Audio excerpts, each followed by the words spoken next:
I think I'm stuck in this little area, guys. Let me try to escape first, and we'll get talking now. If you guys, me, oh my God, my knees are dead. Hello and welcome back to Asia. Now, in this video, I'll go ahead and tell you about two foreigners arrested for stealing bikes. Thailand and Cambodia on a brink of war. Philippine Transportation Secretary visits Cebu Airport to check out on the runway's potholes. Indians are famous for scams, but this man just raised the bar to a whole nother level, beginning with the USD to peso exchange rate. Right now, $1 is 56.9, and we just have to talk about what's going on in Thailand and Cambodia. So this is the latest. I'm sure by now you guys might be aware of this. I released a video yesterday when it happened, and here's the latest. Tensions between Thailand and Cambodia have escalated near the disputed Tam Wan Tam Temple area, with both sides accusing each other of cross-border aggression. In response to reported attacks, Thailand deployed air assets while Cambodia raised diplomatic concerns. The conflict has led to a breakdown in diplomatic relations, border closures, and increased security measures on both sides. Efforts to de-escalate are ongoing right now, and also Cambodian Prime Minister has gone ahead and asked the international community to help end the armed border conflict and has sent a letter to the UN Security Council accusing Thailand of being the aggressor party and demanding an immediate halt for hostilities, along with call for an urgent and immediate emergency UN meeting. So yeah, that the whole situation is just completely wild right now. If anybody's like in any of those countries, please be aware. Many embassies have gone ahead and like warned their citizens. Yeah, this really got out of hand, basically, right? So jets going over, like fake news, people saying Thai jets got shot down, I should say. At last I saw over 11 casualties, and by the time you see this, it's going to be over 24 hours basically. So who knows what's going on with all that. So yeah, that is quickly what's very briefly. Obviously, please go ahead and check out some reliable sources to get the latest details when it comes to Thailand and Cambodia situation. Let's go on to our next thing. Two foreigners were arrested after riding stolen rental bikes from Krabi to Phuket with the help of local cannabis shop owner. Police recovered the motorcycles. The suspects are also linked to multiple thefts. Now, man, look at these dudes, man. They look like clowns. Like, hey, come on, what are you doing? Going to another country, paying all that money, organizing a trip, getting on a flight, renting hotels, and then robbing bikes.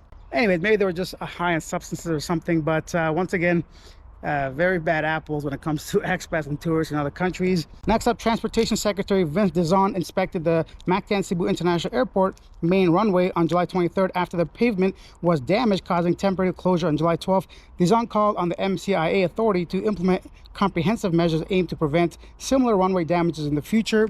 Yeah, just July 12th, like I mentioned, there was some potholes on the runway. I'm glad they're looking into that and hopefully prevents future stuff like this happening. But right now, actually, the Philippines is really, like, the whole news is covering the two major typhoons happening. So a lot of areas affected. A lot of cities have declared state of calamity. So the flooding is like just getting out of hand too. So most of Southeast Asia right now is talking about the weather and what's going on with Thailand and Cambodia. So it was very difficult for me to find any actual relatable news for you guys. So hopefully you guys are still enjoying this.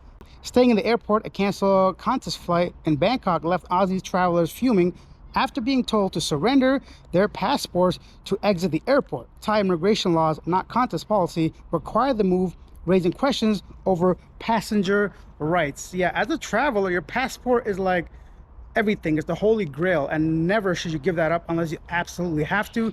In this case, I assume this was the law when it comes to immigration. So it got canceled after 6-hour delay, and they had to leave, I assume, to the hotels and all that, and they confiscated their passports, put them in a little box. Kind of a, I don't know, no judging before I get kicked out of the country. But yeah, that is what's going on over there. Has that ever happened to you guys? Someone asked you to give your passport when you really didn't want to, but you basically were forced to do it? Because I don't think any of us want to be in that situation. And next up, New Delhi. Look, check out this dude. Indian police have arrested a man accused of running a bogus embassy from a rented residential building near the capital, New Delhi, and recovered cars with fake diplomatic plates. The suspect impersonated an ambassador and allegedly duped people for money by promising overseas employment, said a senior officer in Indian police quarters somewhere. Okay. I guess that's another way of trying to scam people. But like, I'm just curious, does this person not think they're gonna get caught? How long do you think you're gonna go ahead and pretend to be an embassy, bro? Someone's gonna find out real quick and report you. So I always wonder, some of these criminals, like, they have this, like, I guess, idea, which sounds great to them. But like, if you really think about it, that's not a very good plan. That's just simply asking to be caught. I mean, hey, here's my embassy. I think I'm stuck in this little area, guys. Let me try to escape first, and we'll get talking now. If you guys, oh my God, my knees are dead. I just did like a big old jump. It doesn't look that high from this angle, but for a 38-year-old man, I almost bust my kneecap open just to impress y'all, because I wasn't trying to put the camera down. Anyhow, what was I talking about? Embassy. Yeah, so this, I don't know, this got to be one of the dumbest things. He might even make it to our dumb of the month situation, because to fake an embassy, that's a whole nother level of fuckery. I wonder how many people fell for that and were duped by it. And then what happened when they went inside? This one guy, I guess, small embassy. Yeah, anyway, genius man. Next up, congratulations to Jollibee. Jollibee named Best Fast Food Fried Chicken in the US for the second year in a row. Filipino pride shines once again as Jollibee has been hailed the best fast food fried chicken in the United States for a second year in a row, according to US Today 10 Best poll. The iconic Filipino fast food chain topped the list of fast food restaurants serving the most outstanding fried chicken, outranking popular American brands like Popeyes and Chick-fil-A. A poll organized by US Today compiled by many votes, readers, this and that and the other. I'm very surprised, to be honest. Jollibee, many people enjoy it. I'm surprised it's #1 in the US for the second year in a row. Let me know your experiences about Jollibee. I think my favorite fast food chain fried chicken must be Popeyes. I love Popeyes because it's got a little bit of a kick. I love spicy food. Plus, a lot of places have that Louisiana famous hot sauce, which is actually difficult to find. In many Asian countries, it's too sweet. I don't know what's going on, but like, definitely not the one you get in the US. So that's disappointing how Popeye's chicken would not have hot sauce. So for me, that's like, that is blasphemy, you know? What are you doing?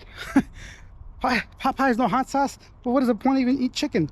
Next up, here's our feel-good moment. Warehouse checker unexpectedly wins 200,000 pesos on a scratcher ticket for 31-year-old warehouse checker Alan Nico.